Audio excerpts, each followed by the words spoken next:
Welcome, guys, to How the Frack We Got Here, a show that takes the news and events of the week and try to make sense out of it all.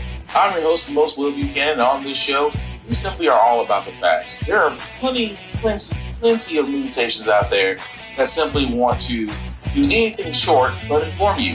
Here at How the Frack We Got Here, that's all we believe in. We go up to the left, we go up to the right, we go up to the middle of independence, we go after all sides because there's more than one side of a story to everything. And you need to know it all in order to actually formulate your own opinion. And that's what we try to do here at How the Frack We Got Here. Thanks for listening, and hold on. It's going to be fun. Preparing for the State of the Union, this as the president is facing a 60% disapproval rating in a new ABC News Washington Post Ipsos poll. Here's ABC's senior White House correspondent, Selena Wang. Tonight, just days before President Trump delivers his State of the Union address, new polling shows most Americans disapprove of his job in office. Trump's disapproval rating stands at 60%, the highest of his second term. That's according to the latest ABC News Washington Post Ipsos poll. A significant portion of Americans disapprove of how Trump is handling inflation, tariffs, and relations with other countries. And a majority say the president does not have the mental or physical health to effectively serve as president. It comes after the Supreme Court dealt a staggering blow to the president's signature economic policy, declaring most of his sweeping tariffs on foreign imports are illegal. But the president moving swiftly to impose 15% global tariffs under a different legal authority. We found ways to really reconstruct what we're doing. Now it doesn't have the same flexibility, but it gives us very durable tools. Meanwhile, the partial government shutdown dragging on with no end in sight. Democrats are demanding changes to rein in immigration enforcement after the killing of Renee Good and Alex Preddy by federal agents in Minneapolis. We believe that this moment should be used to make dramatic changes to ICE. And Lindsay, that same poll finds that Americans do not trust the Democratic Party any more than President Trump to handle these challenges, underscoring just how frustrated and divided our country is right now.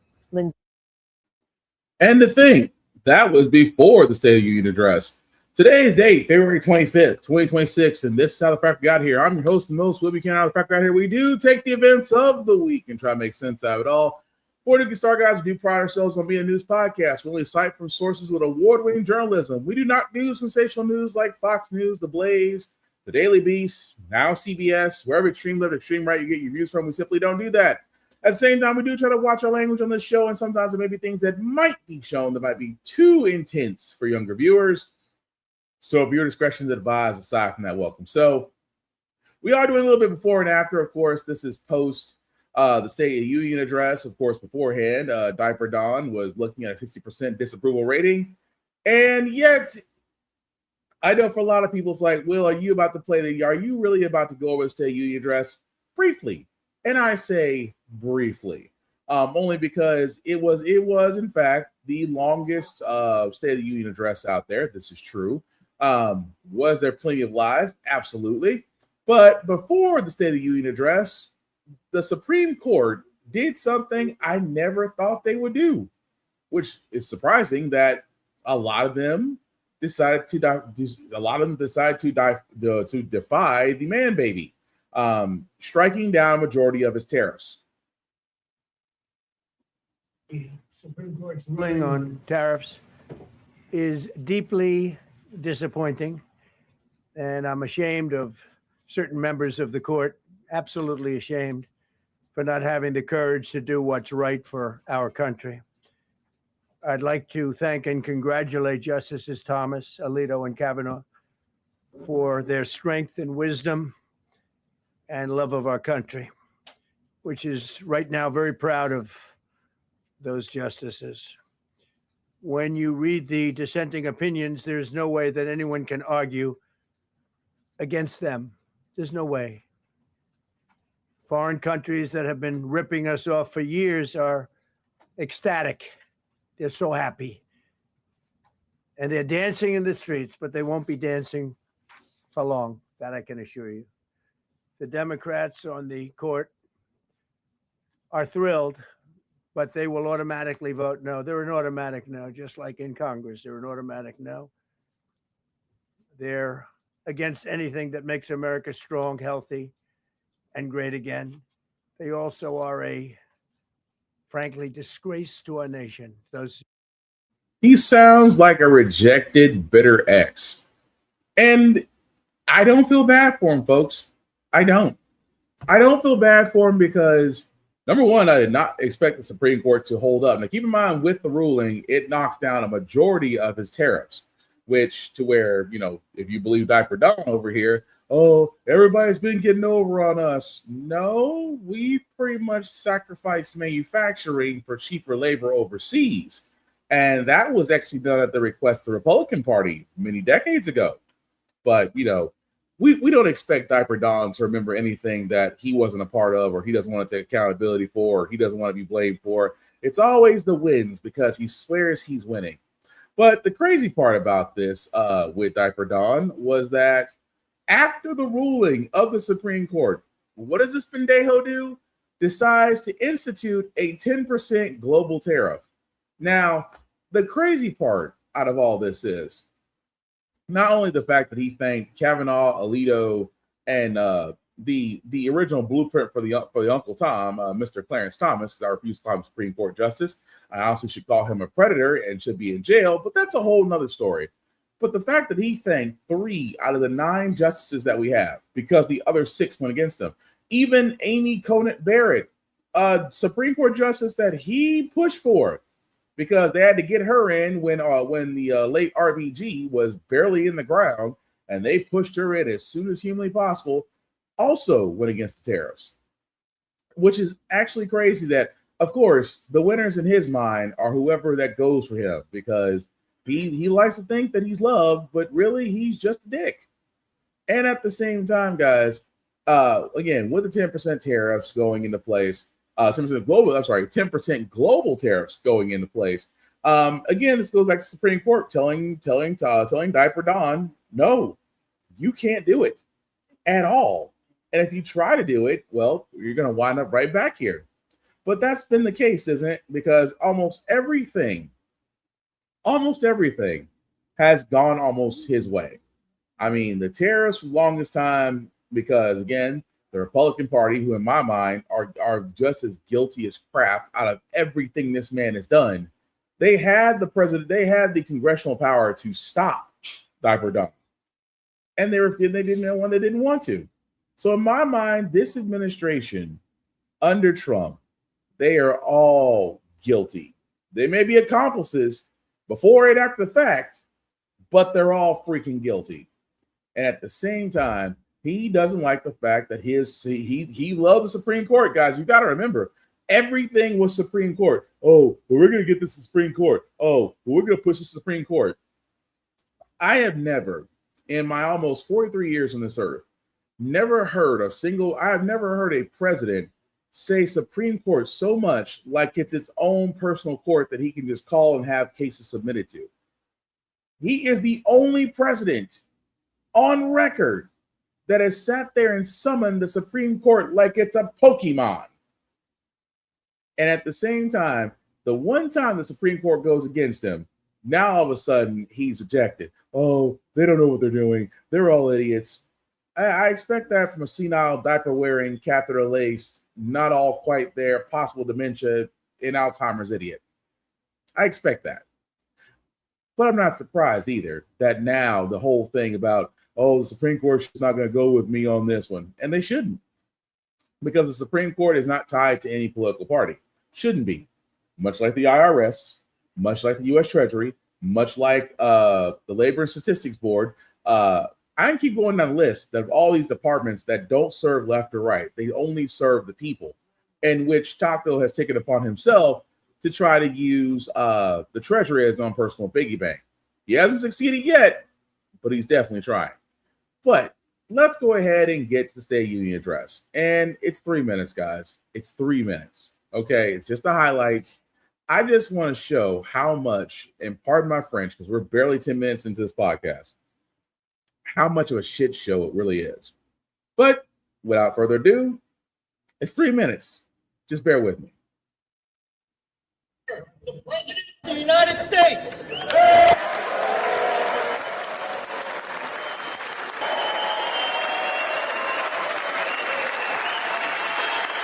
Less than 5 months from now, our country will celebrate an epic milestone in American history, the 250th anniversary of our glorious American independence. You're going to win again. You're going to win big. You're going to win bigger than ever. And to prove that point,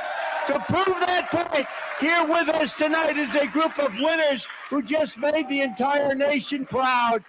The men's gold medal Olympic hockey team. Come on in.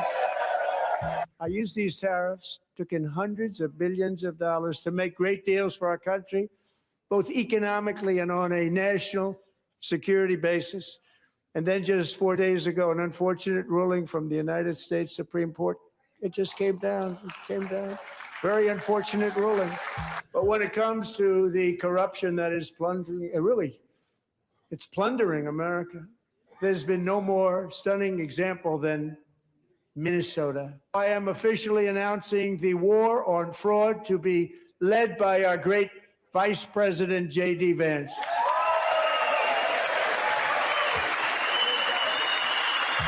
As we speak, Democrats in this chamber have cut off all funding for the Department of Homeland Security. It's all cut off. Tonight, I'm demanding the full and immediate restoration of all funding for the border security, Homeland Security of the United States, and also for helping people clean up their snow. There has been a tremendous renewal in religion, faith, Christianity, and belief in God. And a big part of that had to do with my great friend, Charlie Kirk, a great guy, great man.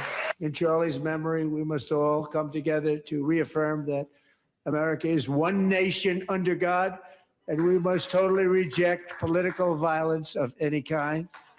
For decades, it had been the policy of the United States never to allow Iran to obtain a nuclear weapon.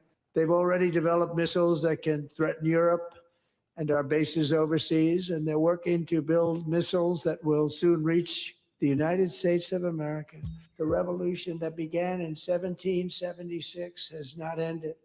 It still continues because the flame of liberty and independence still burns in the heart of every American patriot. And our future will be bigger, better, brighter, bolder, and more glorious than ever before. Thank you, God bless you, and God bless America. See, guys, I told you, less than 3 minutes. I'm just going to go in. It was a shit show. It was a total, utter shit show. It was from beginning to end. Literally, yes, historically. Is it the longest State of the Union address? Yes, it is. Is it full of shit? Yes, it is. Did he tell one thing that was true? No. Not freaking all. And I'm just going to be honest with you guys. When I literally sat there and took it upon myself to actually look to see if there was anything true in what he said, I have yet to find it. I went over that speech in its entirety and researched everything that he said, and even went to my favorite site, PolitiFact, award-winning, mind you, award-winning fact-checking site that has no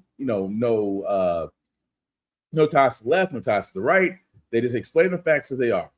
Even PolitiFact was like, dude, at this point, his that whole speech was bullshit. And it was. The warrior dividends, the fact that, economy, the incomes are up. The only thing you can talk about is the Dow. And here's the thing that always kills me.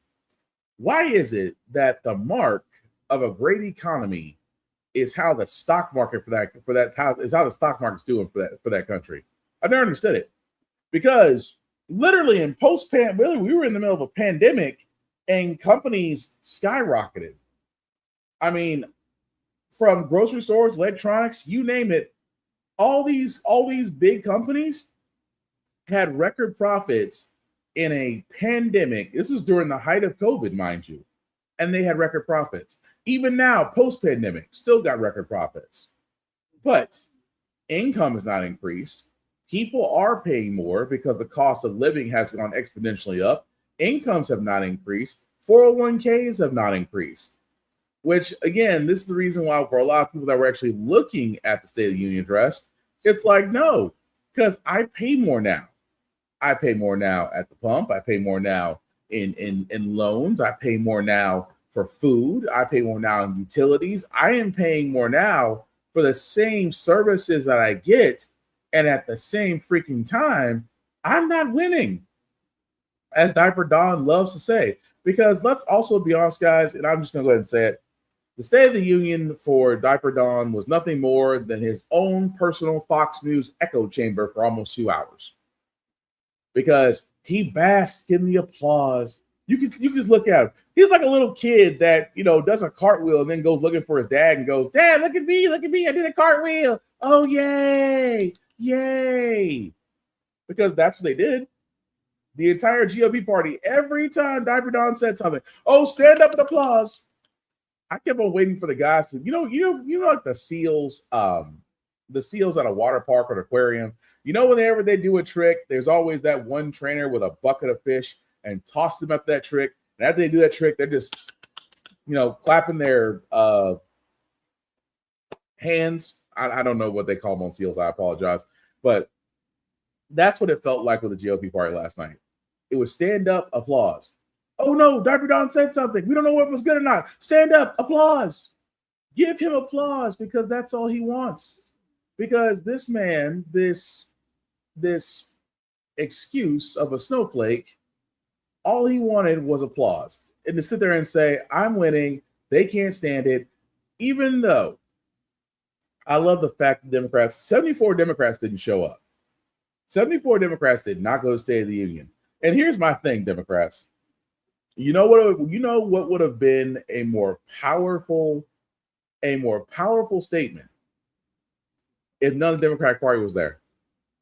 And this is what I can't stand about Hakeem Jeffries. This is what I can't stand about Chuck Schumer. We want to make sure there's decorum. We want to make sure that we're there. No. Here's my thing. If you want to send a message, send it by your actions. Because number one, no Democrats should have been at the State of the Union. I was hoping to see a full right and an empty left. I mean, I almost got my wish because none of the progressive liberal Supreme Court judges were there. Kajani Brown Jackson, Sotomayor. Excuse me, I'm surprised that even Neil Gorsuch wasn't there. And he's conservative. But Amy Coney Barrett was there. Justice Brett Kavanaugh was there. Of course, Uncle Tom, Clarence Thomas, didn't show up. But Chief Justice Henry Roberts, he showed up. But from the Democratic side, what killed me the most, guys, is that for the simple fact of the matter, the Democrats, you should never have been there. But I'll tell you who should have been there. Every Epstein victim that Pam Bondi refused to see. What would have been a more impactful State of the Union to see on the left side everyone that wants to come forward and talk about their experiences on that island with that man and his associates, sitting, invited by Democrats to sit in their seats during the State of the Union address? What could have been a more powerful thing? Because I do believe that everybody has the right to face their predator. And I'm telling you, that would have been freaking great. Because again, with the Epstein files, which we'll get into momentarily, because every other country, when their person that was involved saw the Epstein files, either got removed, either arrested, stripped of their titles, and especially the royal family. The royal family don't be playing when it comes to that stuff. But I'm sorry, the UK, I should say the British family don't be playing with that stuff. But what was the most impactful thing of the night, which to me is also the title of today's title for this week's podcast, was this right here. Of course, that's Representative Al Green from Texas holding up a sign to remind Diaper Donald, hey, Black people aren't apes.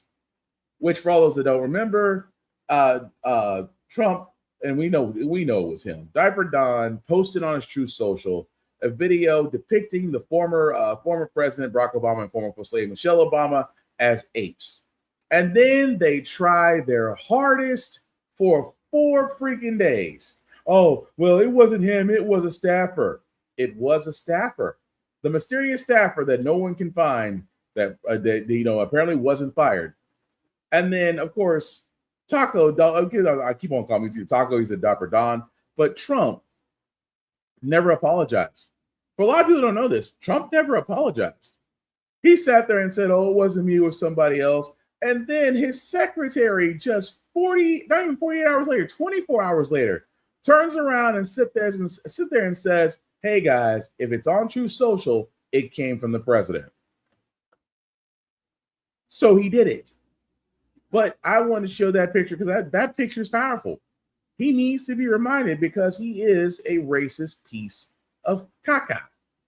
Even more so, the men's hockey team, of course, the Winter Olympics in Milan did wrap up. And we do know for the fact that the men's hockey team, the U.S. men's hockey team was invited there, as you saw in the clips, because, you know, he needed a distraction. You know, whenever it comes to Trump, he needs a distraction. Oh, hey, here's America. America beat Canada. Hey, guys, U.S. hockey team, gold medal. Applaud for him. Because you can tell he needed something in that speech. He needed something because it was long, it was dragging, it was dead, much like the pulse he's got right now. But the fact the U.S. men's hockey team, which, by the way, FBI Director Kash Patel decided to take the company plane and go party with them instead of actually doing his job as the director of FBI, which, again, that's funny. We'll get into that momentarily as well, did celebrate with the men. Now, why are we talking about the women, Will? Because this is why I say sometimes women definitely do have the intelligence edge on us guys. Why? Because they decided, nah, we're not going to State of the Union. They called it, and again, from the official thing was a scheduling error. But come on now. And I say this because this is why I say women are smarter than us. Women are so much smarter than us. Because the women's U.S. hockey team did beat Canada in the gold medal round at the same time, guys. What I love what they did, because they had to think about it. And what I mean by thinking about it, guys, I mean, for the simple fact of the matter is, how would that look for women to be standing right next to Trump after everything that disgusted, bloated POS has said and done? And those women on that group, especially the captain, was like, nah, we're good. But again, they did decline. And then Trump made a joke about, well, I got to invite him because if I don't invite him, I'm going to get impeached. No, it's going to have to take a different Congress to impeach you because the current one right now are your accomplices, and they're not going to rat you out unless you are a sinking ship that eventually needs to be put down. They're not going to rat you out. But back to the U.S. women's hockey team. Congratulations to them. Of course, Flavor Flav is definitely getting them sponsorships. I said, if anybody can get marketing going, it's that guy. But again, congratulations to the U.S. hockey team, not just for the fact of winning the gold medal against Canada, but at the same time, you wanted to make a statement. And that statement was, nah, we cool. I was like, yeah, we know Trump's there, but nah, we cool. We're definitely cool. But another story I want to get to, guys, unfortunately involves my home state of Tennessee. Why does it involve my home state of Tennessee? Because, again, I keep saying, and after this, let me first say this, ladies, to all women that watch this podcast or listen to this podcast, first and foremost, thank you. Second of all, I am so sorry for y'all. So very sorry. And with that being said, Tennessee decided that they wanted to add something different to their abortion bill. They want to add death. There's a proposed amendment to a law here in Tennessee that's creating quite a controversy. It's actually an amendment to something called a caption bill, a law that's put out there with nothing really in it, and later it's amended to have some substantive legislation in it. Well, this amendment being pushed forward by House Republican Jody Barrett, he's from Dixon, would criminalize abortion in the state of Tennessee. Now, it's already illegal to get an abortion in the volunteer state, but this bill says it wants the protections of Tennessee law, and in this case, particularly criminal law, to equally apply to what it calls preborn children, so fetuses in the womb. And what it would do, in essence, is allow prosecutors, if someone gets an abortion in the state of Tennessee or attempt to get one, to prosecute the expectant mother who has aborted their child under criminal law. And the penalties could include anything that's available under homicide or assault statutes, leading up to life in prison or even the death penalty. As you can imagine, it stirred quite some controversy. It's also being sponsored in the Senate by Senator Mark Pody. Now, it took a while for us to get a copy of this bill. It was leaked last Friday. And because the bill hasn't been introduced yet, it hasn't been published. So when we went to the state capitol today, I actually went to Representative Barrett's office and he gave me a copy, but he's holding off on interviews right now. So we spun over to the senator's office, Senator Mark Pody, as I mentioned. He's from Lebanon, and he gave us an interview. And he said today, after speaking with some of his colleagues in the Senate, the bill's not dead on arrival, but there isn't enough support for him to muster, or anyone muster up the votes to get this to pass. So while it's not dead, Pody told me there's going to be some negotiation needed. He thinks it may happen to change that language and possibly come up with a version that could pass both chambers, the Senate and the House. We'll see. Representative Barrett, again, he's the one who's authored the bill, told me that it won't get introduced in subcommittee, the Population Health Subcommittee in the House, until as early as next Monday. We'll continue to watch it then and see if this bill has any chance of passing or moving forward. But again, it's something that's caused quite a controversy and stir here in Tennessee. It will be the first of its kind, really, in the nation to criminalize abortion, put it on the same level as murder, and leave a lot of legal wrangling if someone were to get an abortion in the state if this bill passes. So I'm just going to go ahead and say it, and I'm going to say it again. Ladies, I am freaking sorry. I am. And you know what? I'm going to take it one step further. I would understand in this day and age. I would understand if a woman doesn't want to date. I will understand if a woman decides that she doesn't want to marry. I understand if a woman decides she doesn't even want to have kids because she has no rights. And it baffles me because I say this all the time.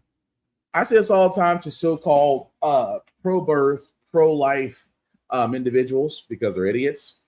I say this all the time, that you basically want to control women because it should be pro-choice. A woman should be allowed to do whatever she wants with her body. The choices and consequences are hers. Because here's the thing, and I say this all the time.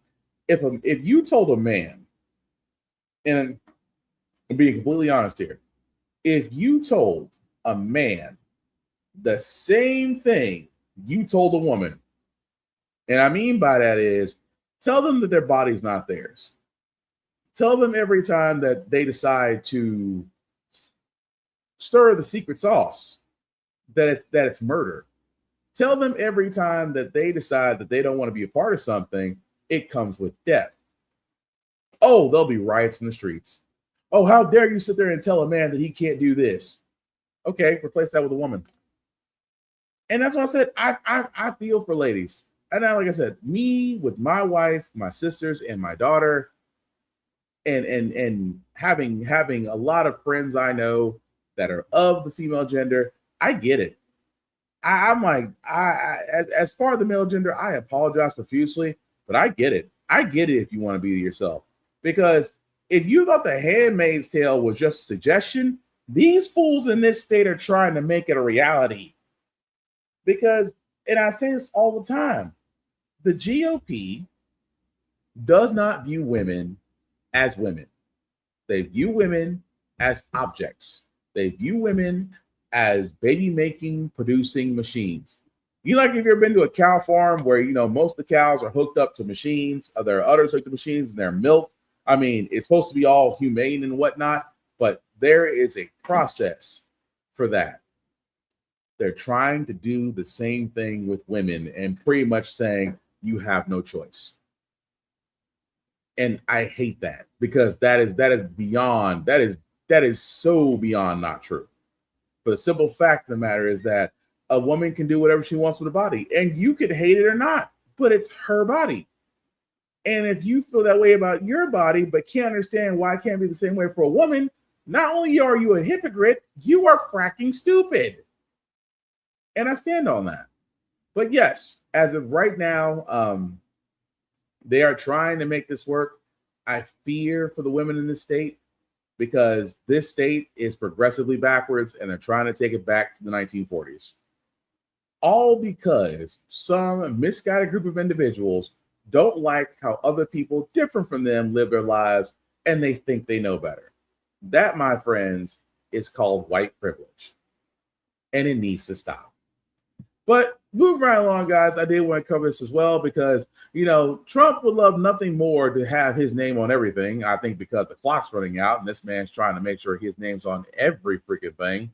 He is moving forward with his board of peace. Yes, I still can't believe that's a thing. Of President Trump's Board of Peace just wrapped up in Washington. At least 27 countries on the board had representatives there, while other countries like Italy, South Korea, and the European Union were there as observers. Notably absent are several key U.S. allies like the UK, France, which have opted not to join that group. Well, today's meeting focused on the next steps for the ceasefire in Gaza. And it's happening as U.S. officials say the military is building up its presence there in the Middle East in preparation for a possible military strike on Iran. Following it all, NBC News senior White House correspondent Gabe Gutierrez joins us now. Gabe, still so many open questions about this meeting and what it actually means. I know President Trump really set the tone for the meeting with those opening remarks. What exactly did we hear from him and what came out essentially in this first meeting? Well, Morgan, we got a little bit more details about the plan for Gaza. There were dozens of speakers at this meeting, which lasted about 3 hours, as you mentioned. Top members of the Trump administration are there, including the president, the vice president, the secretary of state, and also those special envoys, Jared Kushner and Steve Witkoff. Now, the president really laying out a sort of muscular foreign policy, this idea of peace through strength, and saying that these countries were the ones he wanted to look after the future of Gaza. And one of the speakers said that the idea for the Gaza coastline, some 200 hotels, building some 100,000 homes for some 500,000 residents, and also the president pledging that the U.S. would commit $10 billion to the Board of Peace, although he didn't specify where that funding would come from or if he plans to ask Congress for it. Now, as you said, this all comes amid the backdrop of escalating tensions with Iran. The president briefly mentioned that as well. Let's listen. Israel and Iran, and we'll see where that goes. We just ordered 22 more of them, updated model, the B-2 bombers. It went into Iran and it totally decimated the nuclear potential. So now we may have to take it a step further, or may not. Maybe we're going to make a deal. You're going to be finding out over the next probably 10 days. Again, finding out over the next 10 days or so. It's our reporting that the president has not yet made a decision on the next steps in Iran. However, as you mentioned, Morgan and Vicky, the U.S. is sending more military firepower to the region in case the president were to make a decision. Gabe, we know the United Nations is tasked with handling global crises, diplomatic issues. The president has been extremely critical of the UN in the past. Where does the Board of Peace come in? How does it align, work with, or not work with the UN? And heading into this, Vicky, that was one of the major questions, right? And as you said in your introduction, it's why many European allies have decided not to participate in the Board of Peace because they feel that it could undermine the United Nations. Well, the president seemed to acknowledge that a bit. He said some of the countries that were declining to participate may be playing this a little too cute, but he also seemed to suggest, and he flat out said, that he planned that the Board of Peace would look over the United Nations and perhaps strengthen it. Still unclear about how this plays out, but certainly President Trump feels that this is a body, one that he created and he leads, that would oversee the United Nations in some form. Again. So what's crazy about this, folks?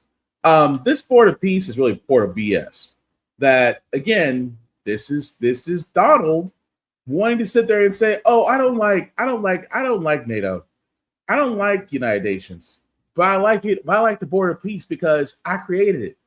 And everybody that jumps on the Board of Peace has to pay $5 billion into my account that's owned by the Saudis that's supposed to help with Gaza rebuilding. Say what you want about Trump. This man comes up with cons every chance he freaking gets. But he wants to say, well, eventually this is going to overlook the United Nations. Oh, dear God, no. And I cannot stress that enough. Oh, dear God, no. Not just no, but hell no. Why? Because the last thing we freaking need is a board that is ran by Donald overseeing the United Nations so they can do what? Eventually become the overseers? Hell no. At the same time, how is it that you're trying to have peace talks, but you're gearing up for another war? See, that's where his department, the Secretary of Defense, I call it Department of War because Congress never approved it, but never sober Pete Hegseth is literally having a hard-on for a next war. And that's all it is. It's either join the boat. You know what it is? I'm gonna put it this way. You know what Trump would love to say, but he's not black, but he's definitely not black to say it. Y'all can get down or y'all can lay down. Because that's what he wants to say. But he's like, peace through strength. That is such bullshit. You might as well say peace through a scope. Because either I can see you or you'll see Jesus involuntarily. It's up to you. But it is amazing to me that people are he's trying to make this work. Because a con man needs a new con every chance he gets. And trust and believe, folks, he needs a new con. And if he doesn't get it, well, like I said before, it's only a matter of time with the midterms. And that's if, and that's a mighty big if, the Democrats come through. But the border peace is bullshit. It really is. But speaking of bullshit, because we got to go back across the pond for a minute, the BAFTA Awards. Now, you guys have probably seen this 100 times already, but we got to talk about it, and it took me a while to find an edited clip. So there will be language that can be heard, triggering language. You have been warned.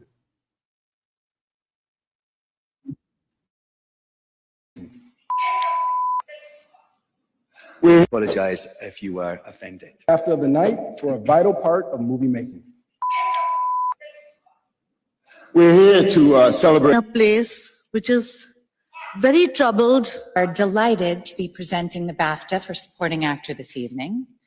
You may have heard some strong and offensive language. Seen the film, I swear you will know that film is about the experience of a person with Tourette's syndrome. Syndrome is a disability, and the tics you've heard tonight are involuntary, which means the person who has Tourette's syndrome has no control over their language. I just want to say that for people living with Tourette's, it's us around them that help define what their experience is. So to quote the film, they need support and understanding. So I'm going to stop it right there. Why am I going to stop it right there, folks? Because, again, this was a night, and I'm going to stress it very heavily, this was a night that those literally and figuratively of Sinners, of Ryan Coogler's, let's call it what it is, Ryan Coogler's masterpiece of Sinners, that has had more runs. I can't think of a movie outside of Avatar and maybe a few other ones that have had more runs in the movie theater than Sinners. Global box office hit. Michael B. Jordan, Delroy Lindo. I can keep going down the list, but those two names right there. Delroy Lindo, a man who's on a list, a short list for nominations. Why? Well overdue. Underestimated actor in Hollywood. Well overdue for this man's flowers. Michael B. Jordan, again, gave an Oscar-like performance because he played two different people in the movie. Ryan Coogler, a man that is showing what can be done if people are given the opportunity. People of color, not just people of color, but people in general. But we say people of color because in Hollywood, we've been told all the time, people of color of a cat with a full cast don't make money. And yet Sinners is breaking the mold. That being said, on this night where it should have been praised, where it should have been a lot more going on than what it was, you know what we got, ladies and gentlemen? We got the N-word. Oh, but Will, he had Tourette's. People don't know what Tourette's is. Uncontrollable. You have these tics. You will say certain things. Let me tell you something, folks. I'm going to be honest with you. What they did at the BAFTA Awards initially was bullshit. The person who had Tourette's, I understand that it's something you can't control. I understand that it's something that comes with tics. I understand that you may or may not be able to control when it happens, when it occurs. Hence the BAFTA piece where they're trying to show that he had outburst all night. But it's the actions afterwards that should have done something. The actions afterwards. I have yet to hear that man apologize. Oh, well, if what I said was, I hope, if I offended someone, I mean, it's because of my condition. And I'm going to be honest. What is it with white people and accountability? What is it with white people and accountability? Oh, I was drunk. Oh, I was high. Oh, I wasn't in my right frame of mind. Oh, I was temporarily insane. Oh, I have Tourette's. But you're going to sit there and tell me that you still can't apologize? I mean, although the timing of when he said it with two black men on stage that were presenting an award, I thought was just a little too coincidental for me. But your actions afterwards should have said something. To that man that decided to say the N-word during that time, he should have walked up to them and immediately apologized. Let the apology be as loud as the disrespect. And what would have happened? Oh, well, I had to make sure that they understood that, I don't mean at them, that it didn't come from a place. I am so very sorry for ruining your moment. I wish I could take that back, but I want you to know how deeply and truly sorry I am. How hard is it to say you're sorry? How hard is it to apologize? Oh, but Will, he shouldn't apologize for his condition. So it's okay for a person with Tourette's to say the N-word to black people and expect not to get touched? Is that what you're telling me? That again, shout out to Michael B. Jordan and Delroy Lindo for being professionals. Because I know if that was me, I know I am not mature enough to where I know I have not had enough media training. I have not had enough patience to where if I'm giving an award and someone goes, time out, hold up, let's address this. What's your problem? I know me, but I have to give Michael B. Jordan and Delroy Lindo credit for, sticking it in there. I know afterwards they were just like, man, but what killed me, not only the man that had Tourette's didn't apologize, the BAFTAs didn't even edit. I mean, they took it out. They edited it out 48 hours later. Even where Warner Brothers tried to come in there and say, no, we didn't like the way y'all handled that. At the same time, a judge stepped down because they didn't like how it was handled. Because at the end of the day, guys, when something like that happens in the now, we are expecting people. Like, we are expecting, like, hey, what are you guys going to do for this situation? Because we need to address this. We cannot let this stand. But you figured, oh, we'll come back to it 48 hours later and then it'll all blow over. No apology, except from the BAFTAs. The man with Tourette's has yet to apologize, and we're supposed to accept it. Nah. We may come from our ancestors, but we've learned from our ancestors. We're not taking anything lightly. And at the same time, it is amazing to me that so many folks are leaning on this disability. I am not knocking Tourette's. Understand, like I said this, I'm not knocking Tourette's. I am knocking the man who is aware of when it happens and what he does post action, because that tells me everything. That tells me everything. In the moment with Tourette's, okay, you can't control it, but what do you do afterwards? That would be like a kid with Tourette's going up to a black kid at school and he says the same thing. And what? The black kid's not supposed to do anything? Because once that word is said, and I'm a big proponent of that. I don't like the word. I don't say it. I don't call my friends that because in my mind, no black person is that. No black person is that. So I never say the word. I have literally sat there and said to myself, there's one word I simply will not say because it's that detrimental, it's that damaging to black people. At the same time, there is not enough time in the world for us to be quote unquote get over it.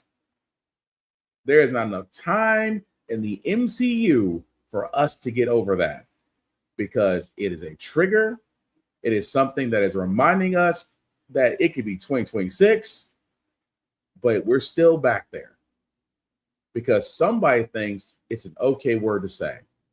And in the words of Jamie Foxx, he knew exactly what he wanted to say.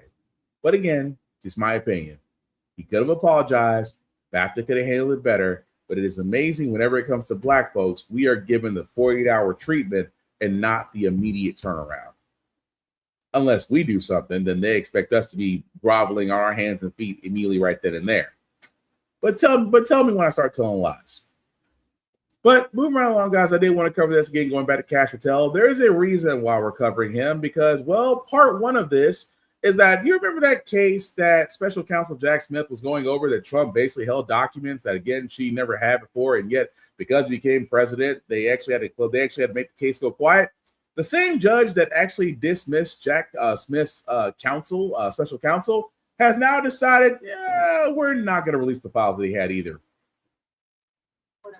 Handling of classified documents won't be made public. President Trump pleaded not guilty to 37 criminal counts after prosecutors said he repeatedly refused to turn over classified documents taken to Mar-a-Lago after he left office.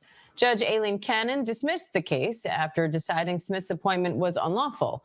Now she's barring the release of the report, saying, quote, it would cause irreparable damage to former defendants and, quote, contravene basic notions of fairness and justice. Chief Investigative Correspondent Aaron Katursky is here for more on that. So, Aaron, what went into this decision and how significant is this? Well, it's significant because we're not going to see what Special Counsel Jack Smith prepared, what he actually found. And as you say, President Trump pleaded not guilty, denied mishandling classified documents.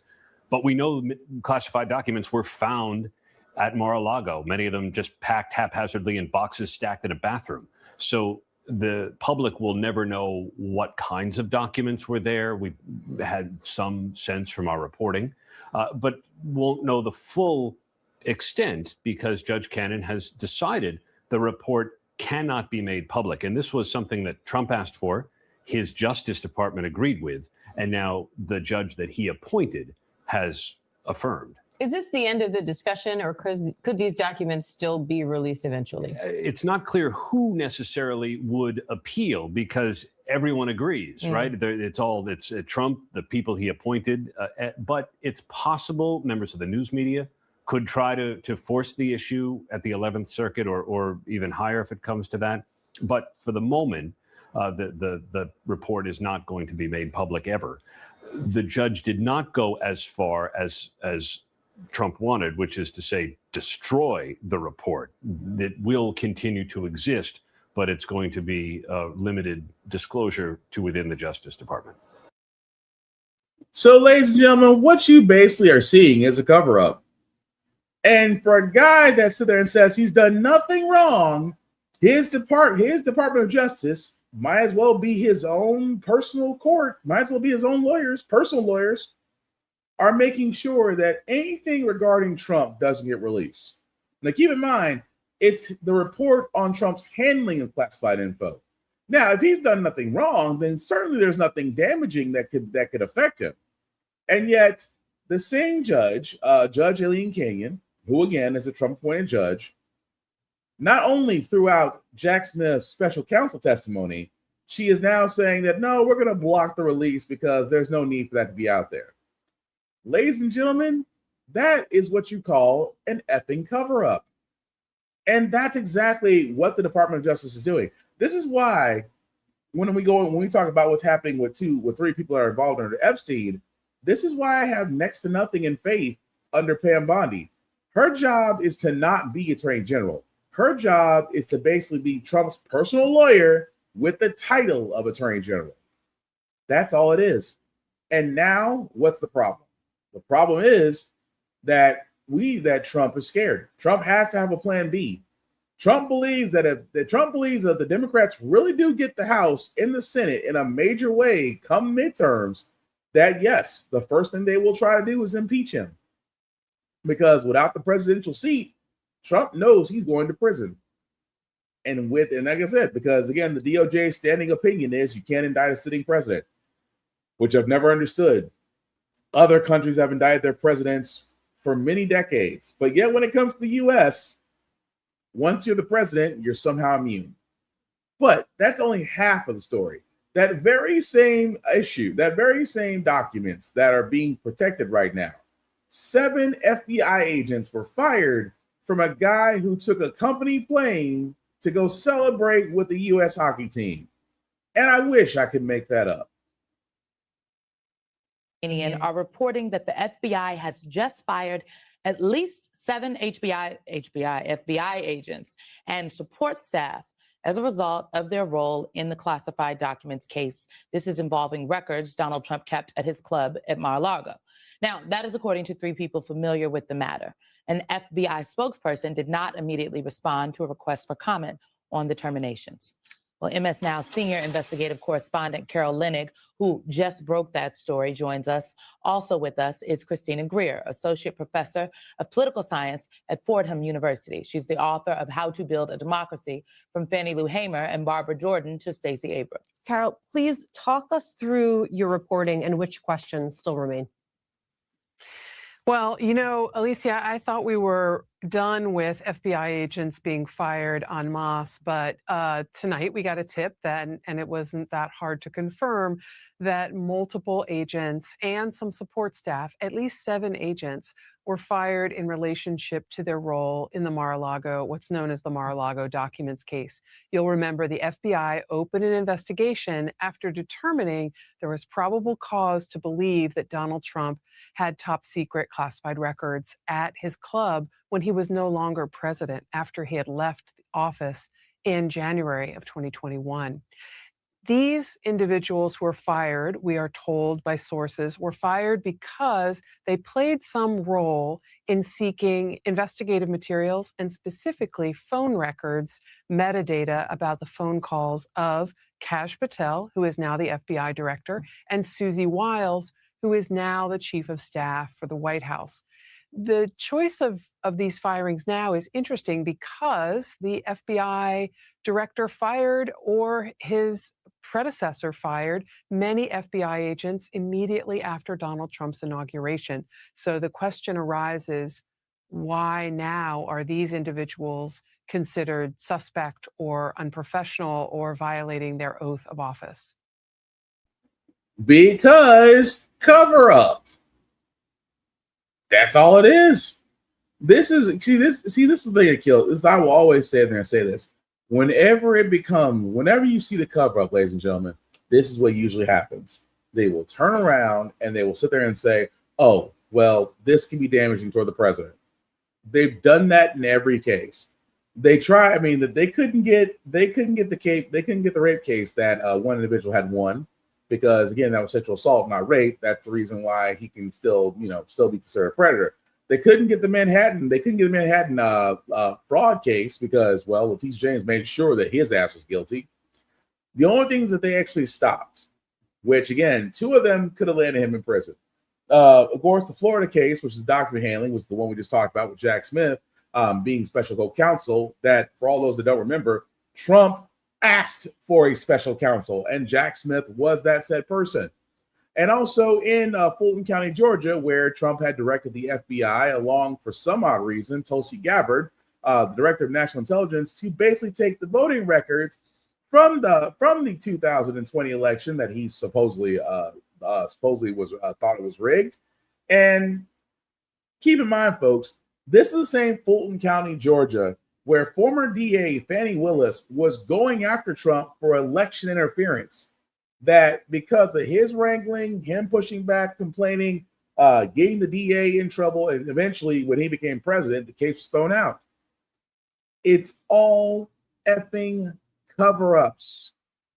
Because here's the thing. Scratch the Epstein files for a second. We know Trump is knee effing deep in those files. We know that. But we had 3 cases at the time. 3 federal cases that any other person would have done what Trump done and found guilty would be in jail. Under the jail, actually.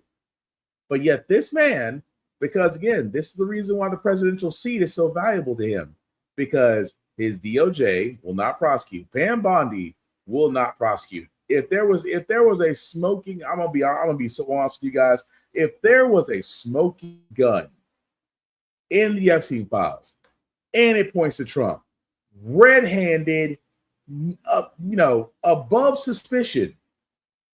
If the smoking gun, which I really do believe is in those files, along pointing at a lot of other important people, like Pam Bondi sat there and said, well, if we went after everybody in the Epstein files, the whole system would collapse.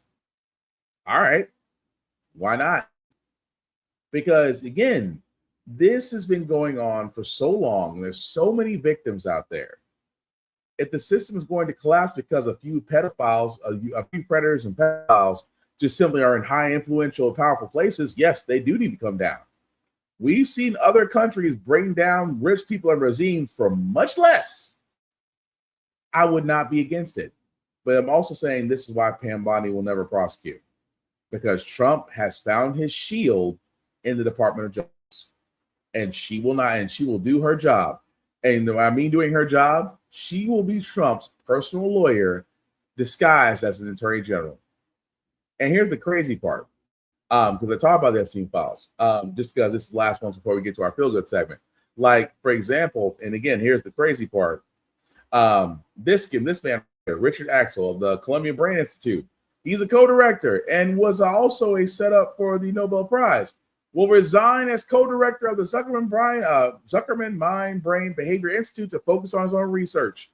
He was labeled in the Epstein files. Larry Summers, a Harvard University professor, also had a relationship with Epstein. He's resigning.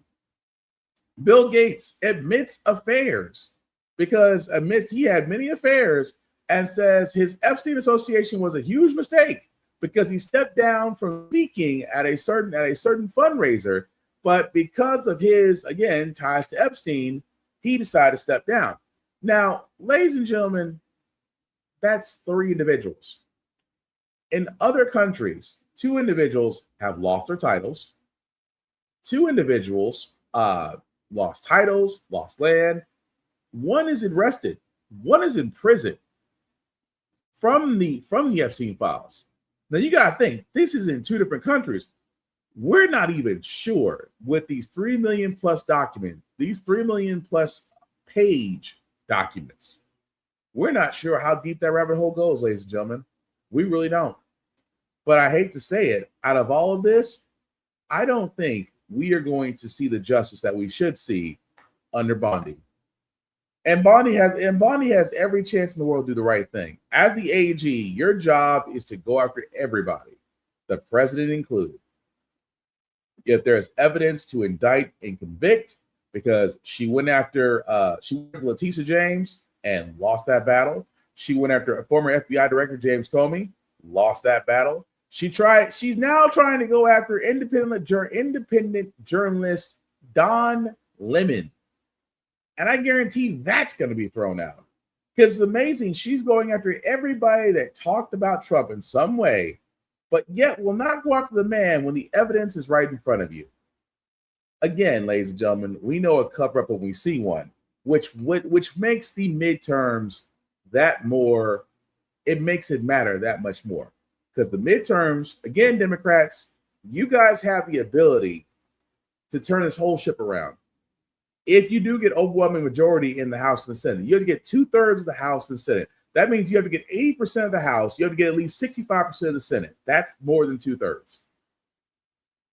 That's the only way you're going to get Trump out, because we cannot expect the Republicans to do their job. The Republicans, like the mob, they're not going to run each other out unless it's a sweetheart of a deal.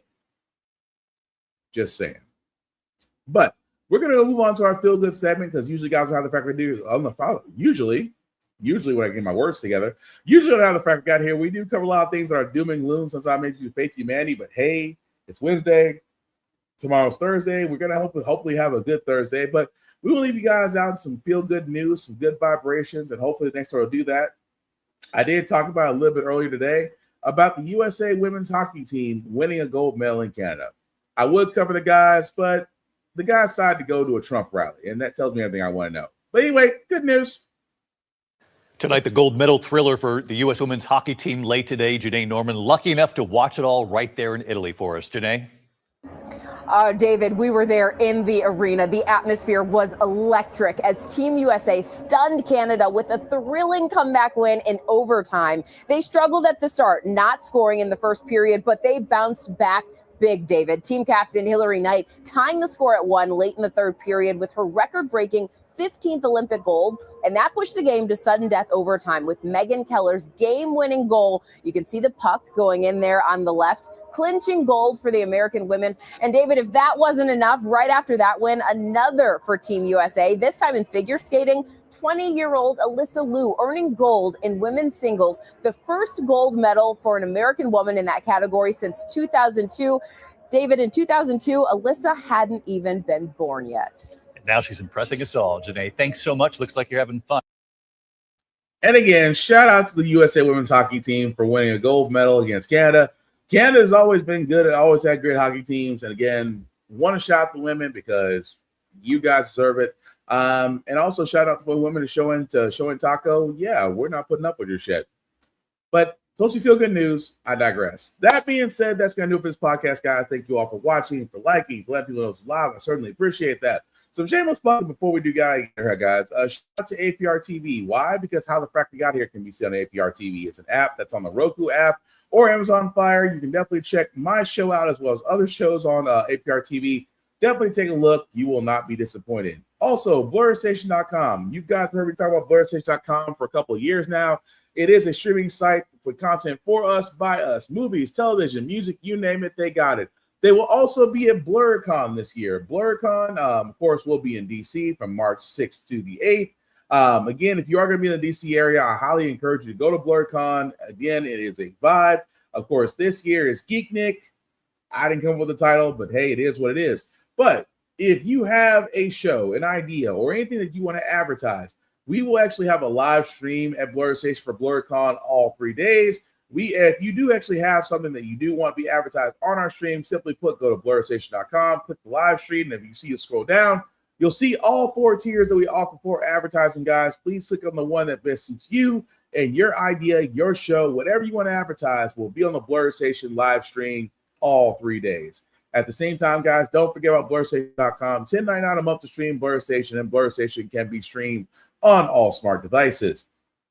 Also on YouTube, guys, definitely follow us on YouTube with How the Frack We Got Here. Of course, as you see right there, you type in How the Frack We Got Here podcast. My page is the first thing that shows up, guys. Like, share, subscribe, hit the notification button. So anytime that we do go live or a show is uploaded, you'll definitely be able to find it here. And again, I can't do any of this, guys, without your support. So please, thank you for everybody that likes.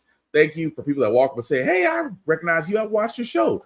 And again, all of that, guys, really thank you. It does motivate me to keep going. It does motivate me that the mission is to inform and to get people active. So, guys, thank you for those that definitely did like and share and subscribe. I appreciate that. Also, check out Blurred's Eye View. Why did I say check out Blurred's Eye View, guys? Because it's a show that I'm a part of with me and my other podcasting people every Tuesday and Thursday. You can check out Blurred's Eye View by going to Blurred's Eye View on YouTube. And at the bottom, you'll see actually you can follow all of us there. You can follow Room Full of Blurs. You can follow Geek by Heart, Tafari TV Gaming, my other show, The Get Bit Podcast. Of course, my show, How the Frack We Got Here, Navy Montel, Show Quo, Lord of the Culture, and Tafari TV, and Whoop-de Freaking Do, and Fresh Nails by Z.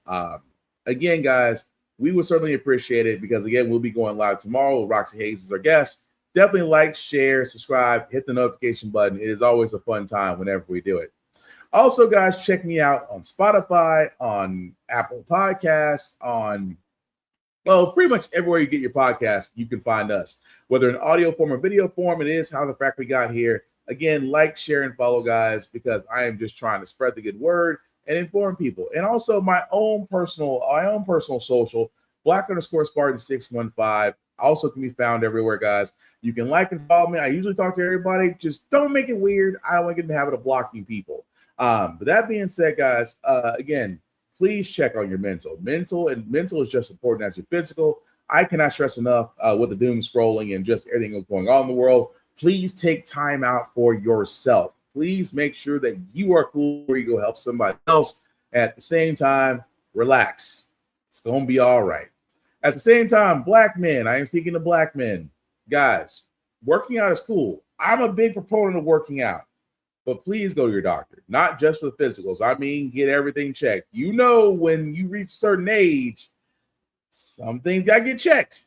Is it unpleasant? Yes. Is it necessary? Also, yes. Because again, we want to be around for the long haul, guys, and we got to start taking our health more seriously. We have to make sure that we are doing everything we can, humanly possible, to be around, not only for ourselves, but for others that care about us. So definitely get checked out. You might save your own life. At the same time, guys, it is about to be the end of Black History Month, although for a lot of us, Black History Month never ends because Black history is 365 because we are living it. I encourage everybody, if you don't know, there are so many stories out there of Black people that have done amazing and incredible things that a lot of people don't know unless it's made to a movie, a book, or someone talks about it on social media. I highly encourage you guys to go out there, expand your horizons. The resources and technology that we have literally leave us no excuse. We should know more about our history before they try to whitewash it away. So again, definitely check out your history. It is an amazing story with amazing people. That also being said, guys, last thing I'll say about the Frack got here, it's all about staying informed. We are not trying to reinvent the wheel, guys. We're simply giving you all the information to allow you to make up your own mind. But we do provide a lot of perspective that goes along with it. We do better as a society when we're informed. We're progressive. We move forward. We try to right the wrongs of our past by making decisions now that we should have done back then. Like electing our first Black woman to the Supreme Court, electing our first Black woman as a Federal Reserve governor, electing our first Black woman, hopefully one day, to be called Madam President. All great things. When we don't learn from history, we are doing to repeat it. That's what we keep asking ourselves. Why does everything go up on our paycheck? Why are we electing different politicians, but still the same old game in Congress? And most importantly, how the frack we got here. Thank you all for watching, guys. Please take care of yourselves and each other. And I promise, we'll get through this. Live long and prosper, guys. Have a good night. Peace.